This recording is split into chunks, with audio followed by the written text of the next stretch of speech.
অন্য ধর্মের মানুষরা কেন জাহান্নামে যাবে? এখন আমার প্রশ্ন হলো, অন্য ধর্মের মানুষরা তারা কি জান্নাত বিশ্বাস করে? বোঝেন নাই কথা? যে মুসলমান না সে কি জান্নাত বিশ্বাস করে? তাহলে আপনি তাকে জান্নাতে নিতে চাচ্ছেন, যে একজন মানুষ অন্য ধর্মের কিন্তু মানুষটা ভালো ছিল, সে কারোর ক্ষতি করে নাই, তাহলে এই লোকটা কেন জান্নাতে যাবে না? আমার প্রশ্ন হলো, যে যেটা বিশ্বাস করে না তারা যদি টাইনা ওই জায়গায় নেওয়া হয়, তার প্রতি সুবিচার হবে না অবিচার হবে? বুঝেন নাই কথা? একজন একটা বিশ্বাস করে না, তারা জোর করে টেনে ওখানে নিলেন, এটা কি তার প্রতি সুবিচার হবে না অবিচার হবে?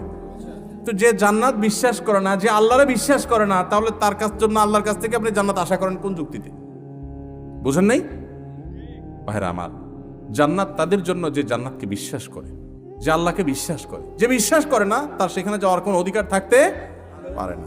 21 বার বিসমিল্লাহির রহমানির রহিম পড়লে নাকি প্রতিটি নিঃশ্বাসে নেকি লেখা হয়, এটা সঠিক কিনা? না ভাই, এরকম কোনো কথা কোরআন হাদিসে কোথাও আছে বলে আমার জানা নাই যে ঘুমানোর আগে 21 বার বিসমিল্লাহ পড়লে প্রতি নিঃশ্বাসে নেকি লেখা হয়। আমাদের দেশে সত্য এবং সঠিক হাদিসের চেয়ে জাল এবং ভুয়া হাদিসই বেশি প্রচলিত। সব ক্ষেত্রে না, অনেক ক্ষেত্রে। যেমন এই যে রমজান সম্পর্কে একটা জাল হাদিস খুব জনপ্রিয়।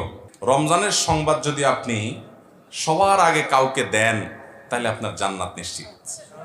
আছে না নাই? ওরে ভাই, এত সস্তা জান্নাত!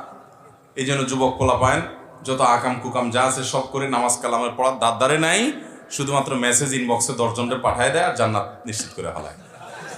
এত সস্তা জান্নাত!